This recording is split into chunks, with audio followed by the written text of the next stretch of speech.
Bueno, generalmente en nuestros programas en TVR no hacemos presentación de los invitados porque se presentan por sí solos.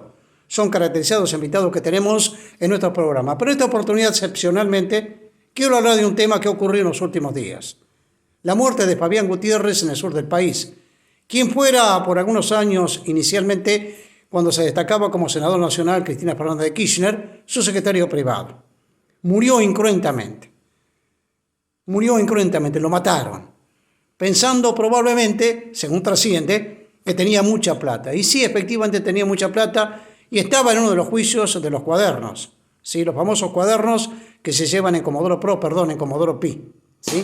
Bien, a raíz de todo eso, buscando, digamos, una inserción política, apareció Cambiemos. Patricia Bullrich, Cornejo, aquel que fuera gobernador de Mendoza, que ahora se quiere separar. Yo creo que la actitud de Cambiemos institucionalmente en esta oportunidad es vergonzosa.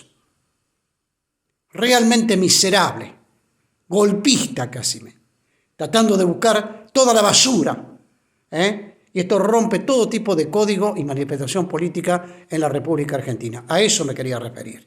No se puede hacer política con la muerte. Si queremos buscar basuras, las tenemos muy cercanamente,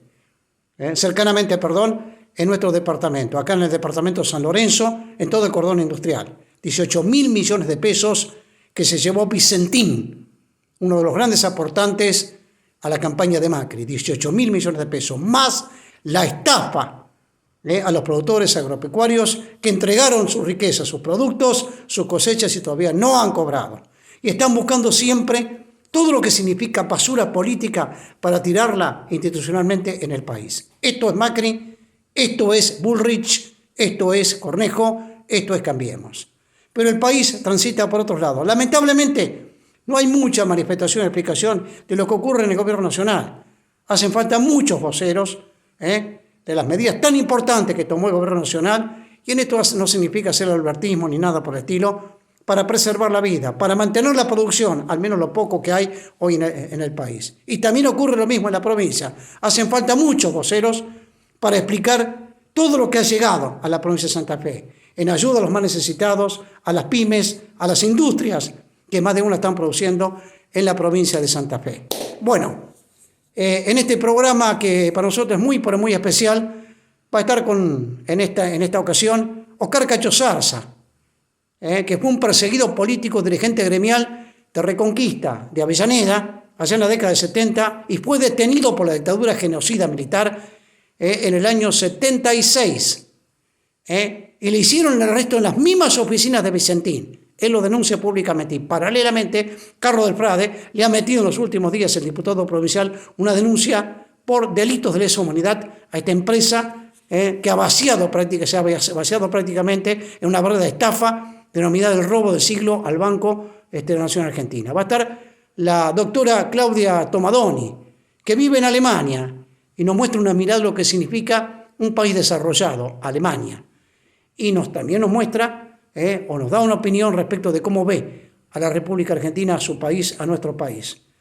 Va a estar Lucila De Ponti también en el programa, diputada provincial del Movimiento Evita, integrante de una comisión investigadora sobre Vicentín. Y cerramos con el diputado Oscar Cachi Martínez, del Frente Renovador, de Massa concretamente, que es un aliado del peronismo en la provincia de Santa Fe. La pobreza tiene mucho que ver hoy por hoy y dolorosamente está trepando en el país. Según los análisis que se hacen, las estadísticas del Observatorio de la Universidad Católica Argentina, les decía, está rondando y superando el 45% en todo el país. ¿Cómo se sale de eso? Va a ser muy, pero muy difícil. Muy, pero muy difícil. Bueno, esta es la presentación, señores, de Avances TV Rosario, señores. Vamos, adelante, vamos, arriba, vamos.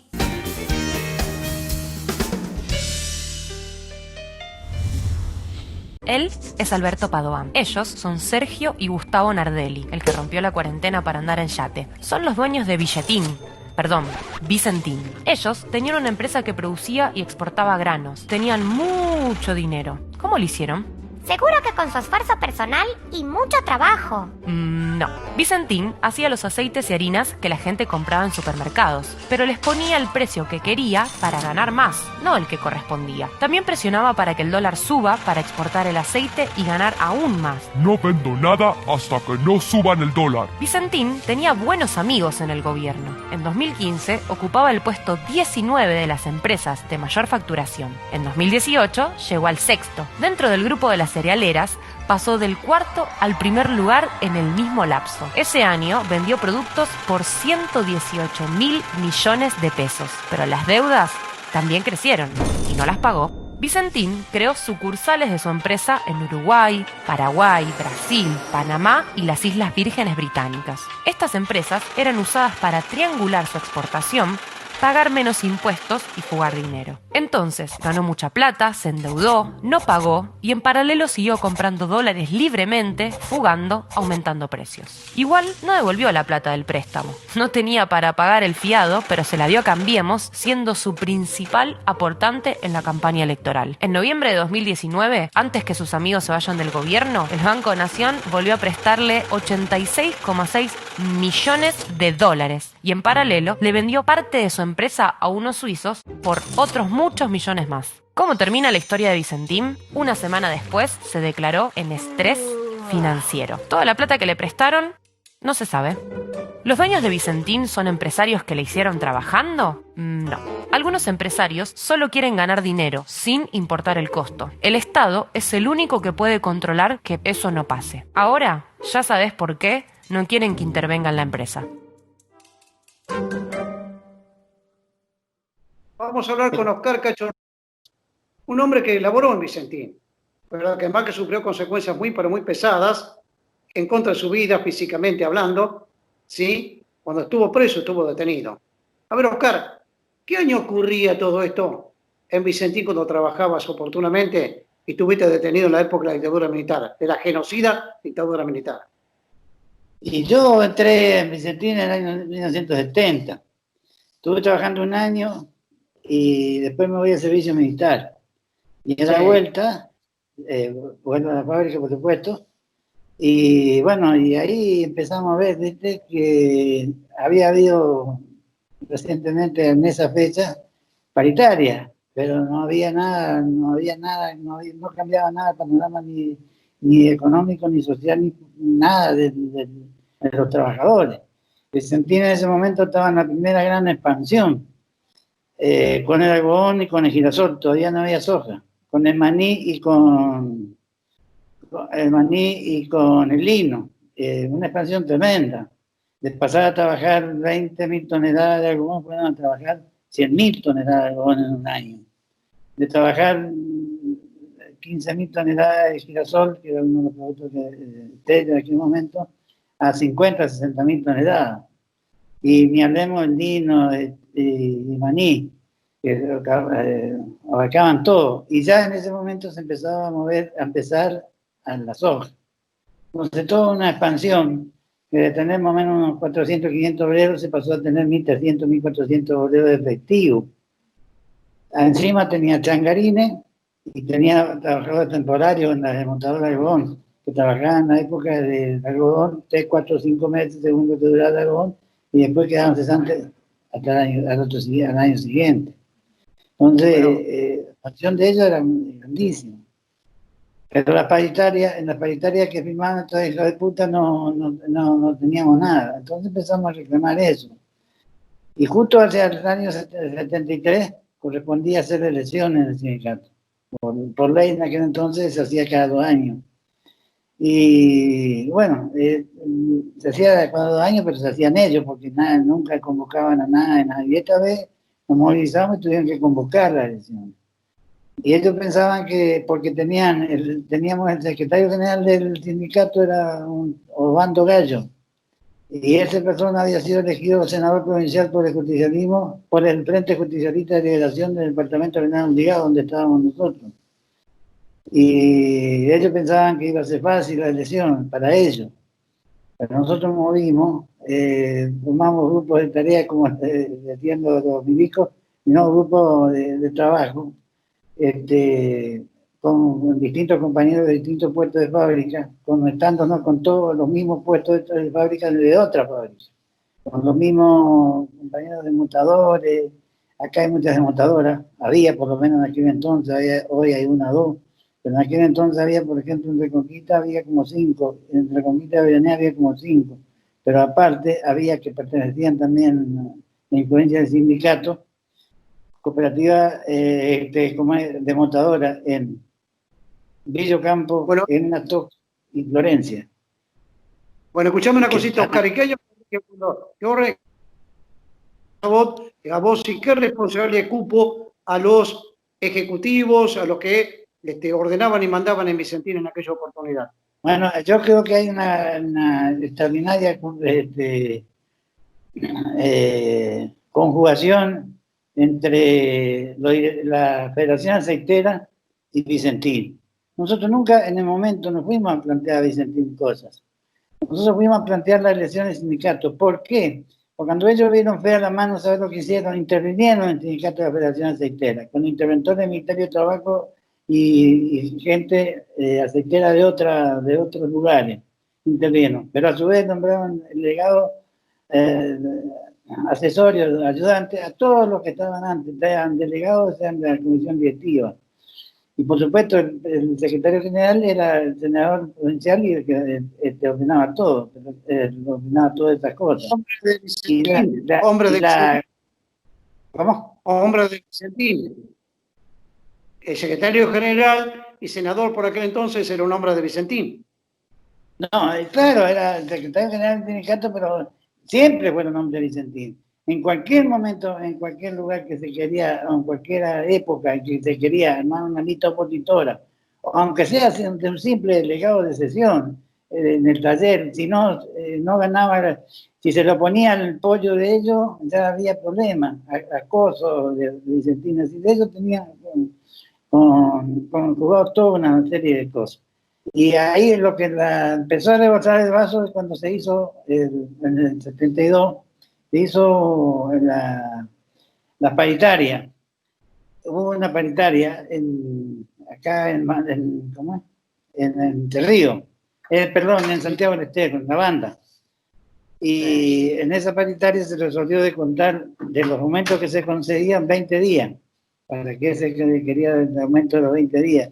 Para, según ellos, siempre servía, pues bueno, si uno piensa, servía para mejorar la obra social, servía para dar un plan de algo para un compañero necesitado, si servía para mejorar las condiciones de trabajo, hacer mejorar las condiciones de trabajo, pero no, o para conseguir mejores atenciones médicas, no fue para eso.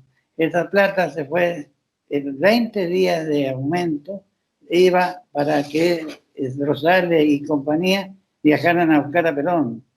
Mirá lo que te estoy diciendo. Viajar en el avión que trajo Perón. Y claro, eso a nosotros nos cayó mal, no por Perón en sí, porque eso no nos interesaba a nosotros en ese momento la política en sí, y no nos interesaba que los derechos de los trabajadores debían ser defendidos donde corresponde, que son los sindicatos. Intervinieron los sindicatos, no nos dieron lesiones, y para cómo meten una tremenda pata de hacerme echar a mí de la fábrica Vicentín y a un compañero Macín de la fábrica Bullate, la otra gran fábrica de aceite que había en ese entonces acá. Y bueno, Oscar, escuchame, Oscar, ¿cuándo te meten preso a vos? Ya ha caído el gobierno de Isabel Martínez de Perón y en plena dictadura, ¿sí? ¿Cómo la pasaste? ¿En qué año fue que te meten preso? Bueno, yo en realidad el golpe militar acá se empezó a ver a partir de octubre, noviembre de 75.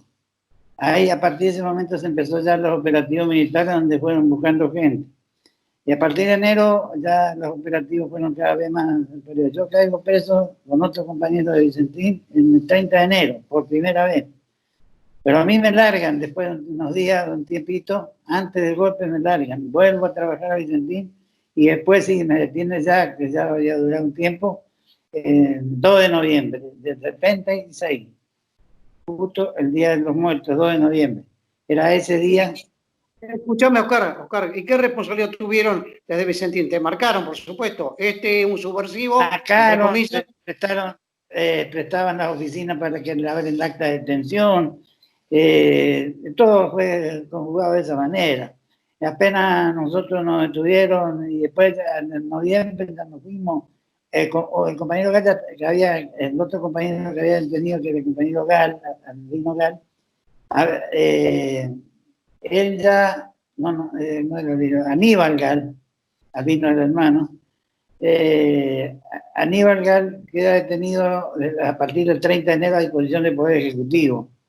Y nosotros en aquel momento, el 2 de noviembre, nos detienen a mí, solo detienen un montón de compañeros. Yo no sé precisar el número porque es variable de acuerdo en qué momento te detienen, en qué hora, pero más o menos entre 14 y 20 personas detienen.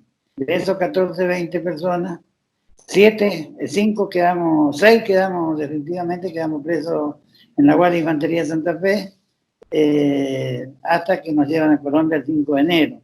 Y el resto fue paulatinamente lo fueron largando en distintas comisarías hasta que largaron a todos. Algunos tuvieron 2 meses, 3 meses, sin ir a Colombia. Escuchame una cosita. Te hago una última pregunta porque no tenemos más tiempo, sino que te quiera acompañar por el tiro. ¿Cuál es tu opinión respecto de la situación que hoy vive Vicentín, estos 18.000 millones de pesos que le debe al Banco de la Nación Argentina, que no le ha pagado a los productores y que están vaciando la empresa concretamente? ¿Cuál es tu opinión? Lo que estamos en contra, lo que estamos a favor de que por lo menos haya una intervención o alguna cosa antes que esto se desmadre de todo, es que ellos jugaron toda la plata. Jugaron impresionantemente como jugó toda la época de Macri, esos últimos tiempos la jugaron.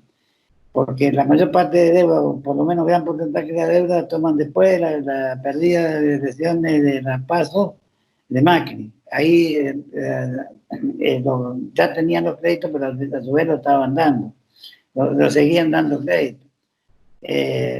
Bueno, y yo creo que ellos jugaron y especulaban con que, qué sé yo, la jugaron. No hay vuelta que darle y no van a tener vuelta. Y ahora se aferran a qué sé yo, a la voluntad, pero acá va a pasar, porque acá hay 2.700 alrededores en este momento anotados en el país y acá casi en la mayoría de la zona. Hay cooperativas, agricultores personales, qué sé yo. Yo lo escuché decir a un productor estos días en la marcha de ellos, que dice, ¿por qué lo apoyan tanto a Vicentín? Mirá, hermano, me dice, por ahí hay una partecita que también tienen algo de razón los productores. Nosotros apoyamos a Vicentín, ¿sabe por qué? Porque cuando acá hubo inundaciones, cuando se nos anegó todo el campo y se fue la inundación y vino la seca, no vino ni un funcionario de ninguna clase de gobierno a ayudarnos. Nosotros íbamos a Vicentín, teníamos 10 toneladas, pero nos pagaba 100 a pagar en la próxima cosecha, y eso nadie lo hizo, y ahora nosotros estamos en condiciones de decir, aguantar la Vicentín si no nos paga por un tiempo, porque le debemos respeto a eso, y eso es cierto, porque Vicentín compraba, por ejemplo, Girasol lo compraba, ellos no saben eso, o no saben calcular por qué lo compraban en septiembre, octubre, el girasol, claro, porque lo elaboraban y lo vendían en abril o mayo, con una inflación del 20 o 30% seguro. Nosotros tuvimos con el problema de eso, nosotros denunciamos aquella vez, nos metieron presos por reunión autorizada, un montón de cosas, pero hicimos venir al secretario de Comercio de aquella de Perón, que estaba, con un telegrama que mandaron a Perón, pidiendo que esta fábrica tenía que marchar, y encontraron todos los hilos llenos y todo. Nosotros nos digamos 4 o 5 días de resto, pero Vicentín se dejó una punta grande, porque en aquel momento que encontraba todo eso, la Junta Nacional de Grano. Pero eso sucedió siempre, y va a suceder. Y ahora, no sé, están consiguiendo algo de semillas, están trabajando a mínimas presiones. Y no sé en Rosario, pero están a mínima presión. Bueno, Oscar, te agradezco infinitamente. Infinitamente. Ha sido muy claro, muy preciso, ¿sí? Esto va para Rosario como siempre, se lo estoy entregando. Un gran abrazo, Oscar, ¿eh? Quería conocer tu opinión, quería conocer tu historia. Y ahí está, ¿eh? Abrazos, Oscar, ¿eh? Gracias por el aguante, ¿eh? Un abrazo. Gracias a mí también. Que la pase bien. Cualquier momento que llamame, avisame y podemos hablar otro rato si querés. Estamos viendo, un abrazo, ¿eh? Un abrazo, hermano.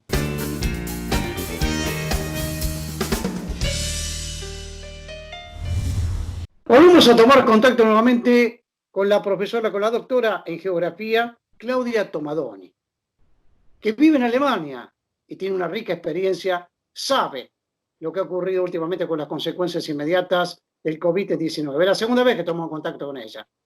Es prácticamente una consultora de muchos medios periodísticos en la República Argentina. Nosotros le agradecemos, obviamente, que lo tenga también nosotros en consideración.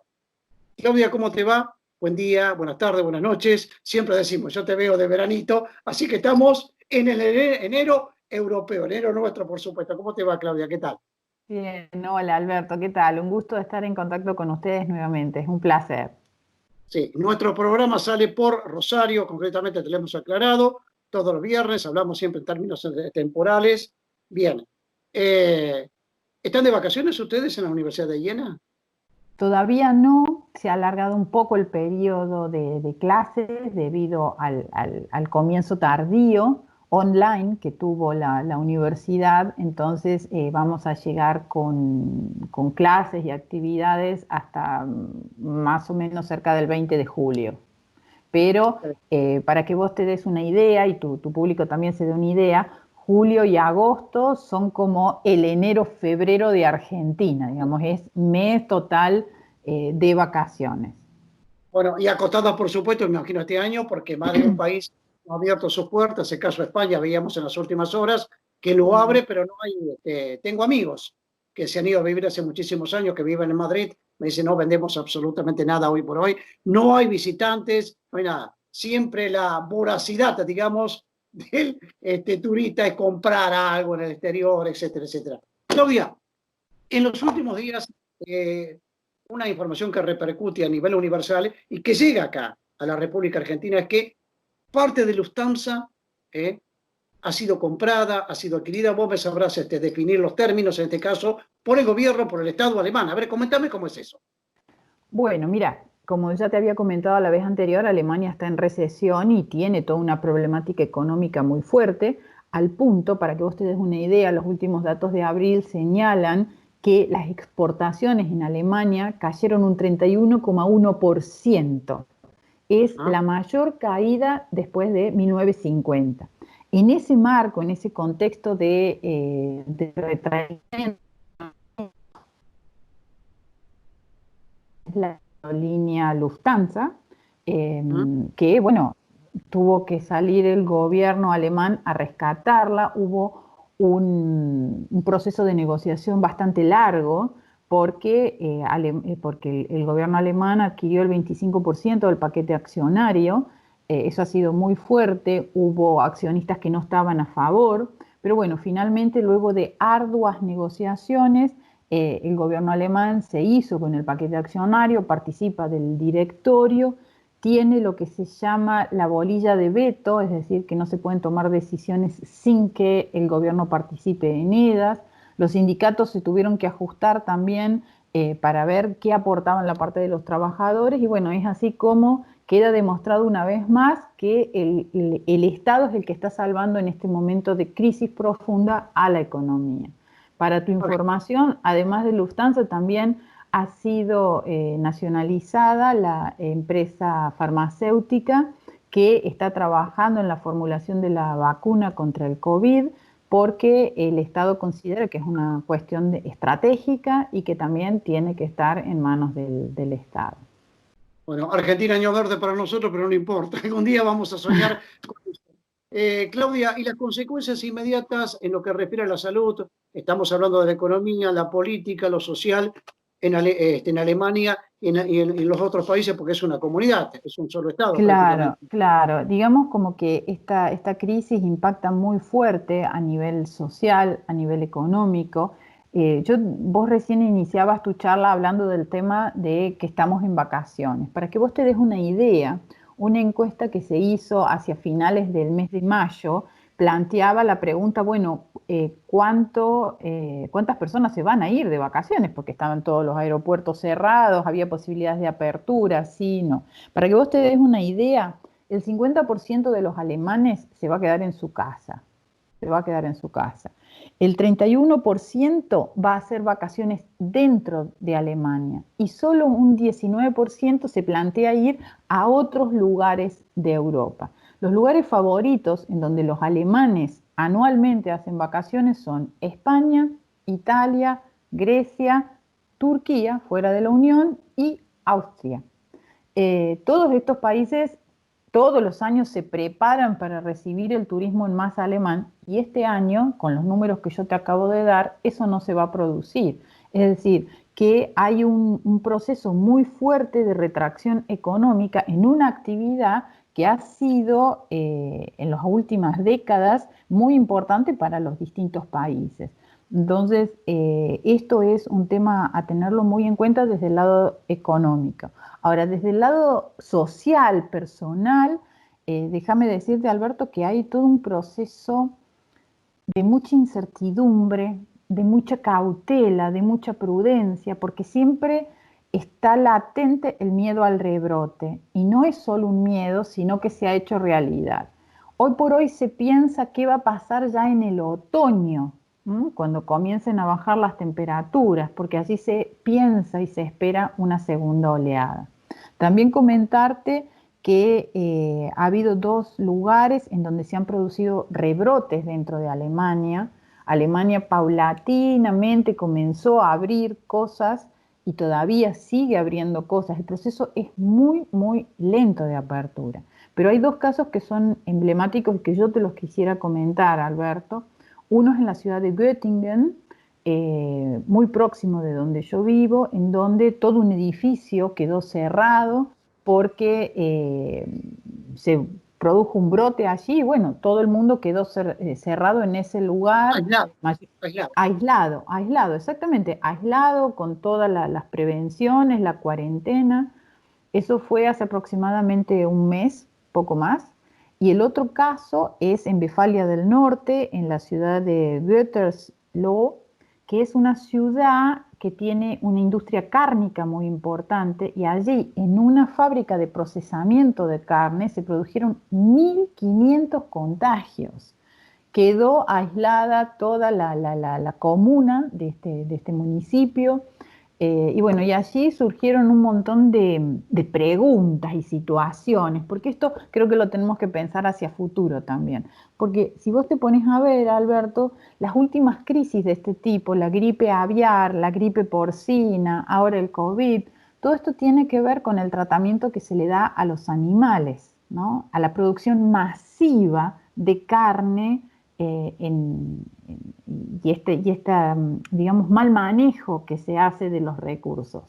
Entonces, hay todo un cuestionamiento muy fuerte a la industria y también a las formas en que viven los trabajadores de esa industria, generalmente migrantes que viven hacinados, aunque no lo puedas creer, viven hacinados en pocos metros cuadrados.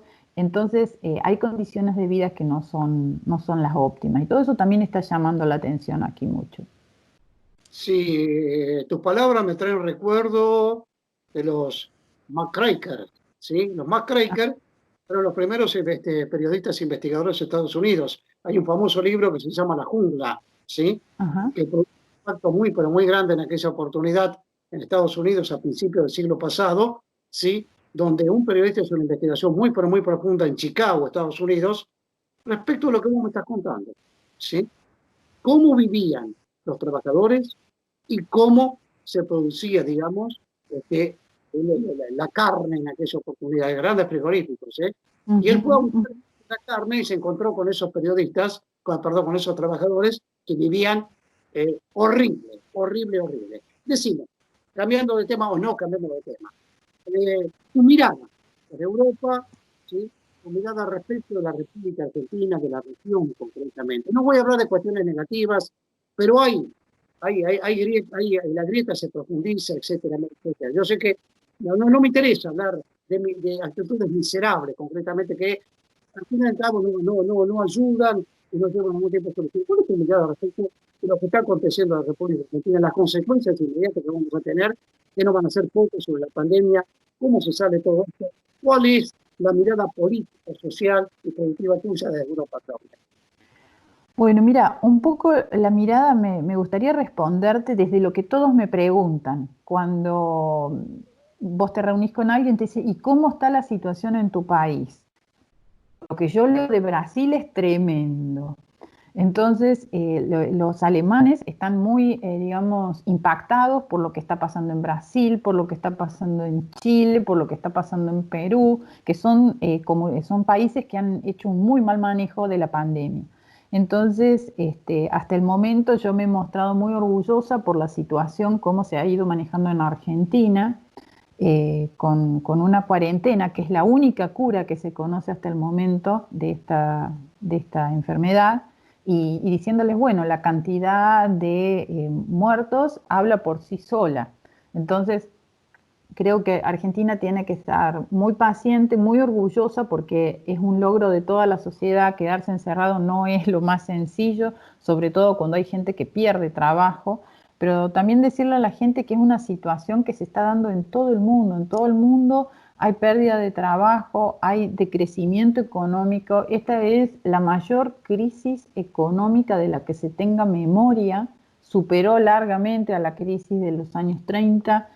Nada que ver con la crisis de 2008. Esto es mucho, mucho, mucho, mucho más profundo. Entonces, hay que tener mucha paciencia, apelar a la solidaridad, a ayudarnos entre todos, y empezar a cambiar nuestra mentalidad. Yo creo que esta crisis trae aparejado una fuerte, tiene que traer aparejado una fuerte conciencia ambiental de lo que nos está pasando como sociedad.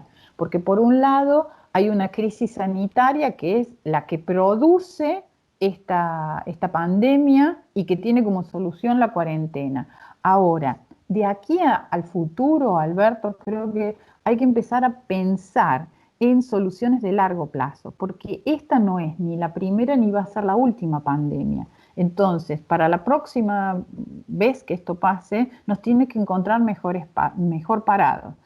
No solo en Argentina, sino en todo el mundo, porque esto es global, ya estamos totalmente interconectados. La globalización tiene cuestiones negativas, pero también tiene que tener cuestiones positivas. Y en esas cuestiones positivas es poder aprender de soluciones que se ensayan en otros lugares. ¿A qué me refiero con todo esto? A que no podemos seguir viviendo en ciudades extensas como las que tenemos, en aglomerados en donde los sistemas de transporte son ineficientes, donde la gente vive hacinada en casas muy pequeñas. Y a veces te digo esto, no solo con gente que tiene escasos recursos, sino también las clases medias, que a veces habitan en lugares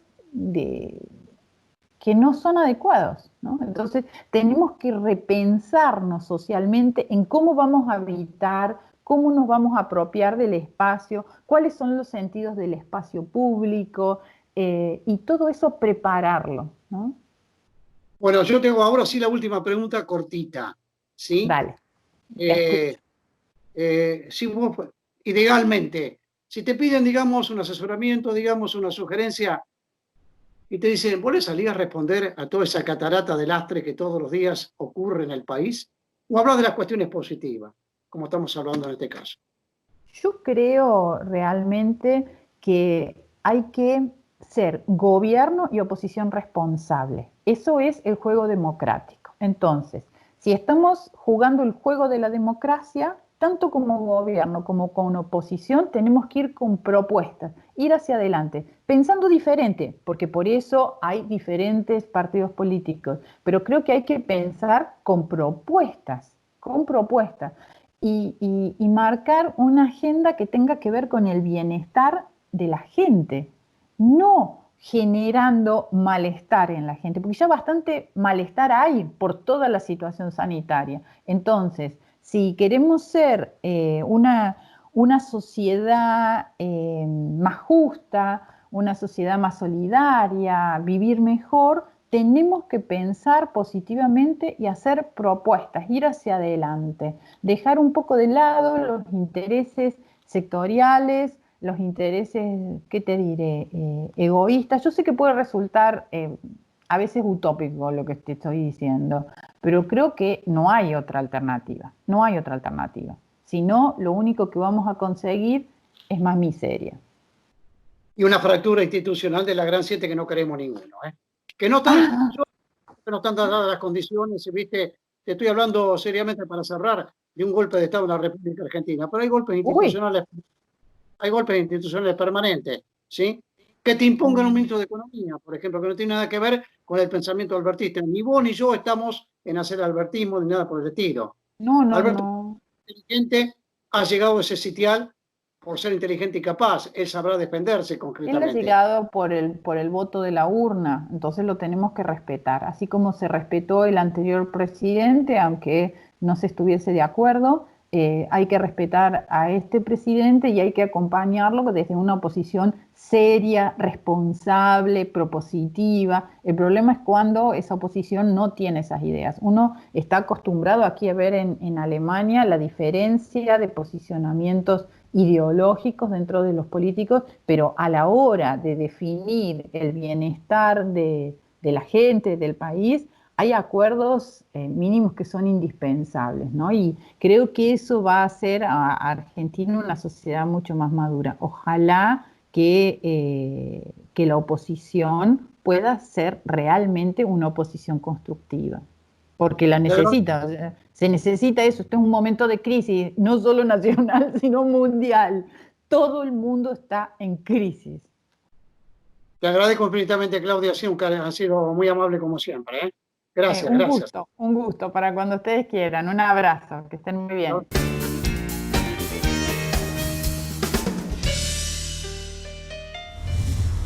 El tema Vicentín sigue dando que hablar, esto no se ha agotado.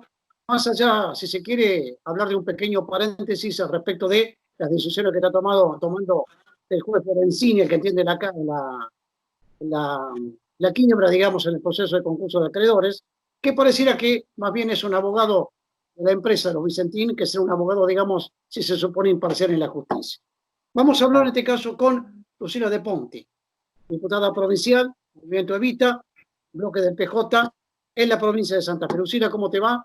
Buenos días, buenas tardes, buenas noches, como siempre decimos nosotros, los días siguen siendo iguales. A ver, ¿qué han hecho ustedes los últimos días respecto al tema Vicentín? Sos integrante de la comisión respectiva que está haciendo un seguimiento de la empresa que debe, entre otros, 18.000 millones de pesos al Banco Nación y todavía no le pagó a los productores que entregaron sus cosechas oportunamente. A ver cómo está el trámite hoy por hoy por parte de esta comisión. Bueno, ¿cómo estás, Alberto? Mira, la comisión ha seguido funcionando con un rol fundamental que es el que tiene que ver con poder supervisar los procesos de investigación en torno a la causa Vicentín. Porque hay dos aspectos fundamentales con lo que pasa con Vicentín. Uno es lo que pasó hasta el día de hoy y que a causa de las decisiones del juez Lorenzini sigue pasando, porque es lo que tiene que ver con los manejos empresariales al menos sospechados de fraudulentos, pero seguramente poco efectivos en términos de poder garantizar un adecuado funcionamiento de la empresa. Y después, por otra parte, es lo que tiene que ver con cómo se le da continuidad a una empresa como Vicentín, tan importante para nuestra provincia y para nuestro país. La Comisión Investigadora de la Cámara de Diputados tiene el rol de poder recabar toda la información posible y de acompañar los procesos judiciales que tienen que ver con investigar cómo Vicentín llega a una situación de cesación de pagos, una empresa que tuvo un crecimiento sostenido de su facturación durante 15 años, y no solo de su facturación, sino también de sus ganancias. Y en este sentido, bueno, hay muchas dudas y muchas preguntas en torno a qué sucedió con una parte del flujo de estos fondos, muchos de los cuales provenían, como vos decías, del Banco Nación, que es el principal acreedor financiero del concurso de acreedores, y bueno, y ver también cómo se resuelve esto para poder saldar las deudas con los pequeños productores, que son fundamentalmente los más afectados en esta situación.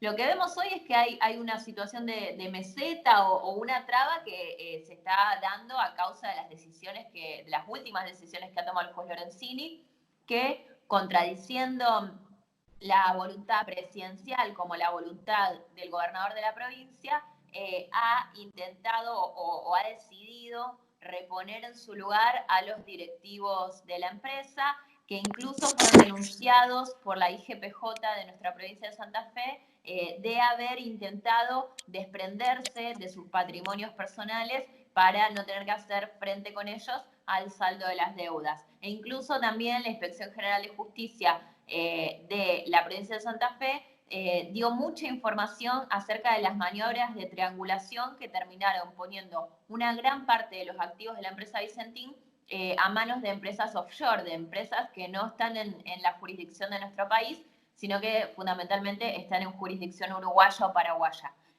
Y bueno, y el juez ha decidido seguir sosteniendo a esos mismos directivos al mando de la empresa y ha obstaculizado el desarrollo de todas las acciones jurídicas que llevaron adelante tanto la nación como la provincia. Entonces hoy lo primero que tenemos que decir es que el proceso concursal está en manos de un juez que efectivamente ha tomado parte en esto y ha tomado parte del lado de Vicentín y es muy peligroso, realmente es muy peligroso para el hecho de que se pueda obtener justicia y de que la continuidad de Vicentín sea de la mejor manera, que el juez actúe de esta forma. Lo que debería hacer el juez es habilitar la intervención que pidió Nación y la provincia, donde se da, digamos, esta intervención en el marco del proceso concursal, donde el juez puede supervisar todo lo que se haga, no es que se lo está apartando de la causa, pero bueno, hay una resistencia muy clara.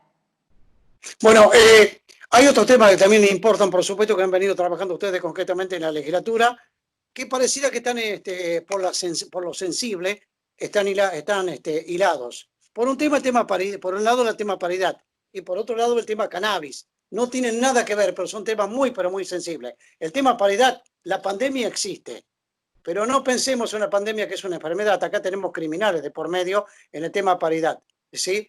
No digo criminales en el tema, yo hablo emotivamente en el tema mujer, concretamente tenemos femicidio por un lado, pero el tema paridad le pone blanco sobre negro a la provincia de Santa Fe. Estamos hablando de la paridad electoral, que mucho beneficia a la mujer. En tanto y en cuanto hay un tema que es muy cerca de ustedes, que es el tema violencia de género. No tiene nada que ver una cosa con la otra, pero están trabajando mucho y bien ustedes en ese sentido. Por un lado paridad y por otro lado violencia de género, ¿sí?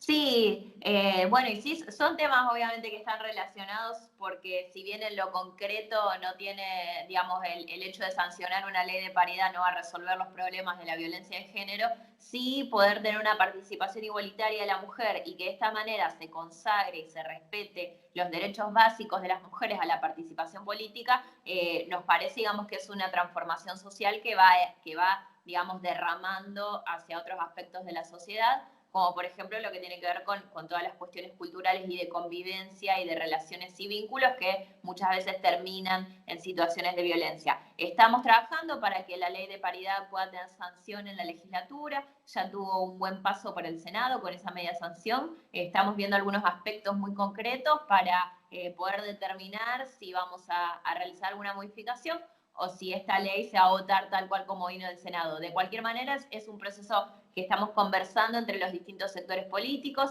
también con la Cámara de Senadores y también con el Poder Ejecutivo, que de alguna manera es quien después en el corto plazo tiene que supervisar la ejecución de esta ley en el proceso electoral. Así que bueno, tenemos muy buenas perspectivas con respecto a esto. Y con el tema cannabis, que para algunos se escandalizaron porque mostraron una planta de cannabis como si no supieran que la droga existe, etcétera. Pero en este caso no es para promocionar el consumo de la droga como una adicción, sino para promocionar el consumo de la droga terapéuticamente, con el visado, con el visto bueno de un médico. Han trabajado también bastante ustedes en este tema. Sí, le dimos media sanción en la Cámara de Diputados la última sesión y tiene que ver, como vos decís, con un proyecto de ley que regula el consumo, la producción y el consumo del cannabis terapéutico, es decir, de aquel cannabis medicinal que está indicado en el marco de un proceso terapéutico, de un tratamiento médico y que, como bien vos decías, tiene que ser indicado por un profesional de la salud y que también el laboratorio público de la provincia tiene un rol fundamental en esta ley para poder supervisar la calidad de la producción. Muchas personas se escandalizaron de este hecho de que una compañera diputada llevó una planta al recinto, pero a nosotros nos parece que al contrario, digamos, que esto tiene que ver con poder desdramatizar lo que sucede, digamos, con esta planta, porque nosotros no estábamos discutiendo en la legislatura la posibilidad del consumo recreativo, porque no es una competencia y una potestad de nuestra legislatura avanzar sobre esas regulaciones que son disposiciones de la ley de fondo, ¿no? De la ley nacional. Así que nosotros simplemente estábamos votando la creación de un programa que permitiera reglamentar algo que ya existe actualmente, que es la producción y el consumo de aceite de cannabis para uso terapéutico. Existe porque se ha demostrado empíricamente que hay muchas patologías y patologías muy graves, que quizás la más conocida de ellas es la epilepsia refractaria, que la tienen niños muy pequeños y que realmente afecta muchísimo su calidad de vida, y que con el cannabis medicinal han podido encontrar una mejora sustancial para poder tener un mejor desarrollo de sus proyectos de vida. Y realmente que las familias tengan que seguir realizando esta práctica en la clandestinidad nos parece una injusticia muy grande, y que el Estado tiene que regular lo que pasa ahí, tiene que regularlo también para poder controlar que el cannabis que se planta esté orientado al uso medicinal, y poder controlar que haya, como vos decías, una supervisión médica, y poder controlar la calidad del producto. Así que realmente nos puso muy contentos poder sancionar esta ley, más allá de que algunas personas se hayan escandalizado porque haya ingresado una plantita en el recinto. Mira, que el árbol que le tape el bosque, que se lo tape a ellos, concretamente, que le pregunten a las familias de quienes van a poder utilizar en la provincia de Santa Fe, con chiquitos y chiquitas y otro tipo de capacidades especiales, el cannabis, repito, suministrado y administrado por un médico y supervisado por un médico. La última, ¿qué opinión te merece este documento vergonzoso de la llamada oposición en el país, queriendo usufructuar con una muerte, como fue la muerte de Fabián Gutiérrez en el sur del país, ex secretario privado de Cristina Kirchner hasta el año 2010, hace 10 años más o menos, que no tenía nada que ver políticamente? ¿Qué opinión te merece respecto a este comunicado, esta declaración vergonzosa?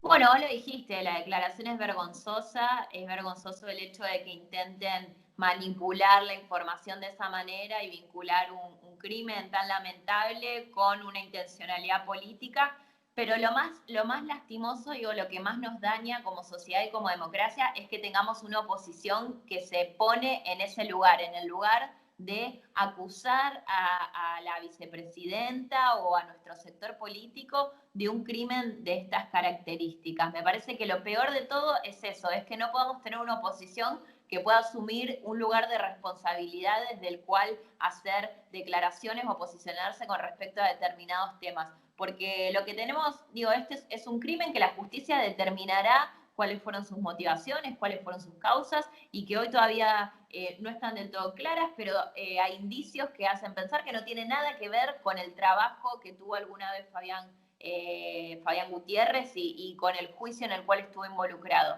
Entonces, hacer esas afirmaciones desde los tres partidos principales de la oposición es realmente un daño muy grave a nuestra democracia, y no es la democracia que nosotros queremos construir. La democracia de la grieta, ese escenario político de la grieta que le sirve a algunos, no es el que le sirve a la mayoría de los argentinos, no es el que le sirve al Estado argentino y no es el que le sirve al futuro de los argentinos. Así que esperamos que realmente revisen sus posiciones, porque de esta manera no vamos a ningún lado positivo. Te agradezco infinitamente, Lucila, como siempre. Cariños. No, muchas gracias a vos.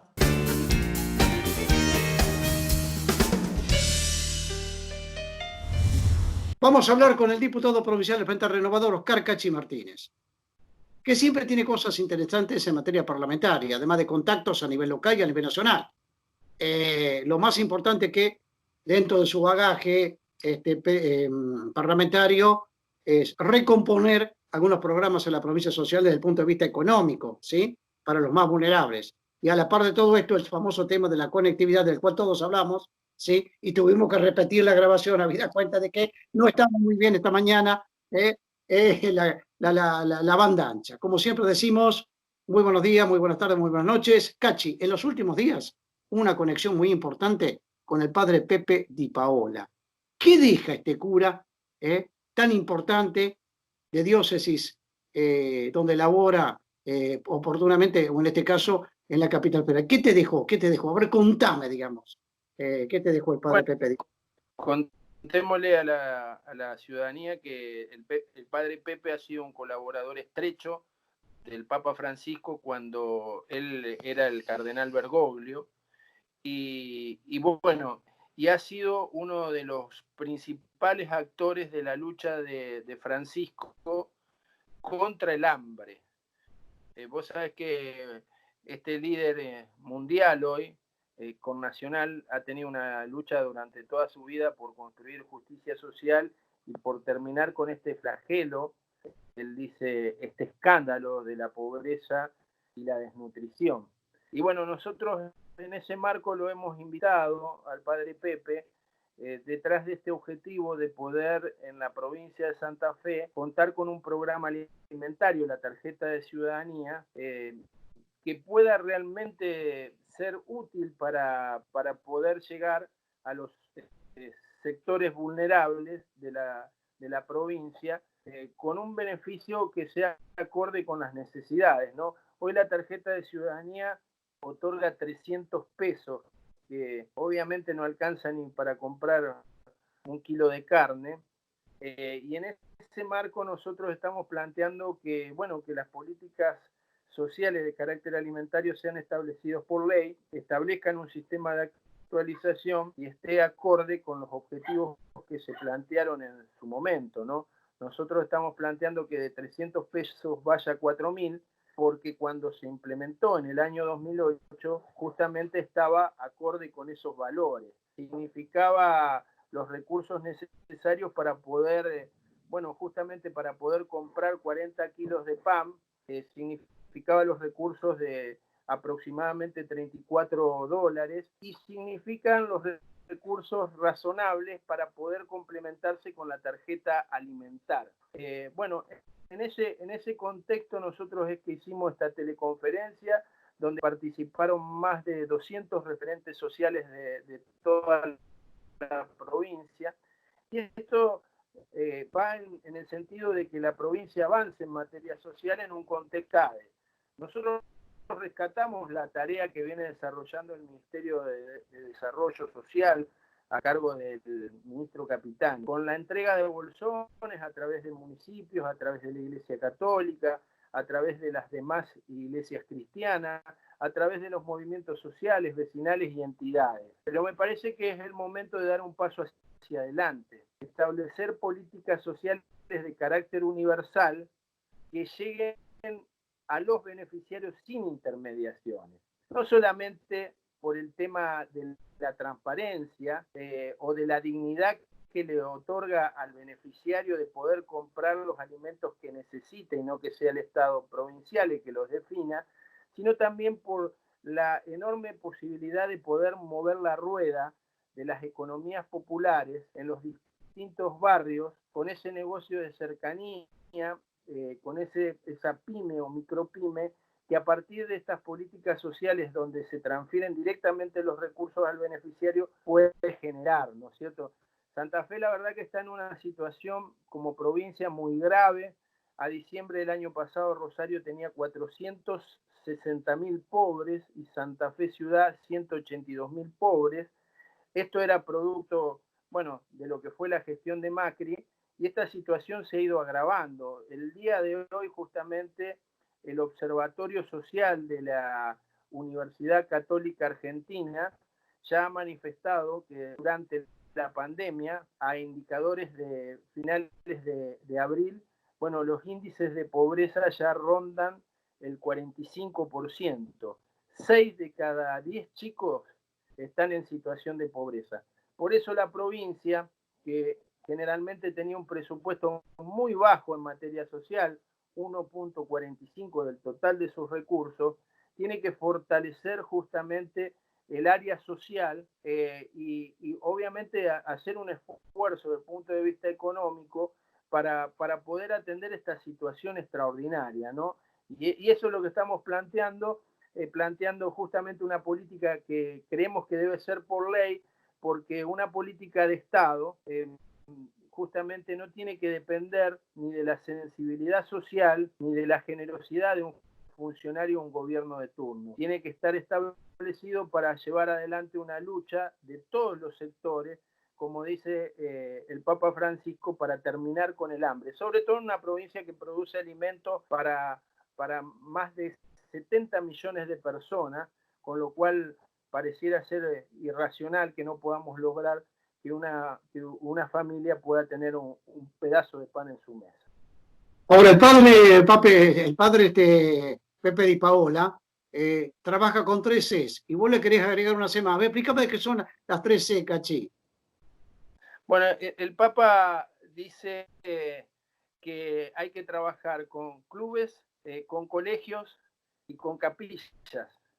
Bueno, yo digo que tienen que ser 5 C: clubes, colegios, capillas, centro de atención primaria de salud. Vos recordarás el proyecto histórico nuestro de salud 24 horas, y comisaría, que es seguridad 24 horas, porque efectivamente no solo la comunidad debe organizarse en los sectores populares, sino tiene que retomar la presencia del Estado, donde en muchas ocasiones, digamos, se ha retraído. Y no puede ser que justamente porque la situación social se agrava, el Estado se retire, sino todo lo contrario. Así que, bueno, pero esta era una discusión más de las que...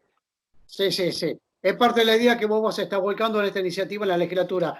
Cachi, para ir cerrando, contame, ¿cómo está hoy, rápidamente, el tema de la conectividad, el tema que has planteado, también como este proyecto de ley en la legislatura, en la Cámara de Diputados de la provincia? Bueno, la verdad que estamos muy entusiasmados porque el otro día tuvimos una reunión con la ministra de Educación. Ella claramente demostró en esa, podríamos decir, interpelación que hubo en la Cámara, que tiene un equipo que está pensando justamente en la vuelta a clases, y que esa vuelta, como nosotros lo estábamos estimando, va a tener que ver con una modalidad, podríamos decir, mixta, donde la conectividad va a ser esencial.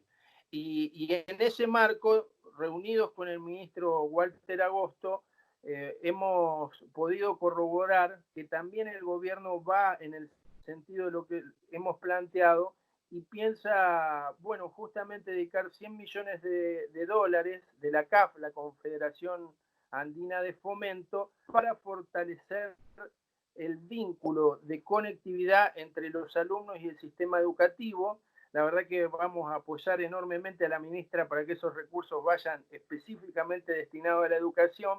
Y bueno, y 1.500 millones de pesos con el gobierno nacional para poder mejorar la conectividad en el norte de la provincia, que es donde existe mayores dificultades. Así que la verdad que muy contentos de haber, bueno, iniciado este camino donde la conectividad se pone en la agenda pública. Y bueno, y esta semana le hemos presentado al gobierno una iniciativa que tiene que ver con brindar conectividad en los barrios populares, que es muy importante porque justamente en estos barrios donde también hay dificultades, y creemos que el gobierno tiene que hacer un esfuerzo para poder, bueno, construir igualdad para todos. Y no hay igualdad para todos si no hay internet para todos. Te agradezco infinitamente, Cachi, como siempre. Un abrazo. Bueno, un saludo para vos y un saludo enorme y afectuoso a los televidentes.